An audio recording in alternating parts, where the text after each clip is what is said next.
Je ne sais pas pourquoi, mais quelque chose me dit que vous savez où Tori a emmené mon fils. Absolument pas. Je vous ai déjà dit que je ne l'ai pas vue depuis ce matin. Vous êtes son meilleur ami, vous vivez ici avec elle et vous essayez de la protéger. Écoutez-moi bien, Castillo. La question la plus importante est de savoir si Victoria est vraiment partie.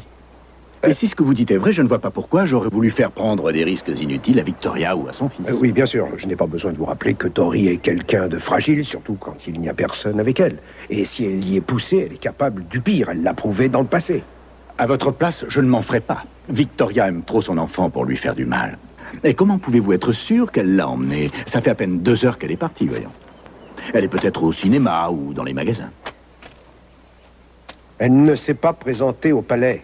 Et vous croyez qu'elle manquerait une chose aussi importante pour aller au cinéma? Je ne sais pas où elle est allée, mais ça n'est pas une raison pour céder à la panique. Il y a sûrement une explication au fait qu'elle était absente. Et je pense que ça n'a rien à voir avec Chip et sa disparition. Bien sûr, il y a une explication. Je vais vous en donner une. À mon avis, c'est Victoria qui a cédé à la panique. Elle est entrée chez moi, dans la chambre de mon fils, et elle l'a emmené. Et je pense aussi qu'elle n'était pas toute seule. Elle devait certainement avoir un complice. Ce complice, ça pouvait être vous. Ne me menacez pas, Castillo. Tout ça ne serait pas arrivé si vous aviez permis que Chip vienne chez moi comme elle l'avait souhaité. Oui, c'est ça. Je vais vous rafraîchir la mémoire et vous rappeler quelques vérités. Vous avez oublié pourquoi je suis venu le reprendre. Si Victoria était entrée ici, si elle avait vu votre maison, comme vous dites, si elle avait vu son fils enfermé dans ce placard sordide, tellement sordide que le petit était paralysé, elle aurait fait comme moi, elle l'aurait libéré. Je vous préviens que si quelque chose arrive à mon fils, je vous en tiendrai pour personnellement responsable.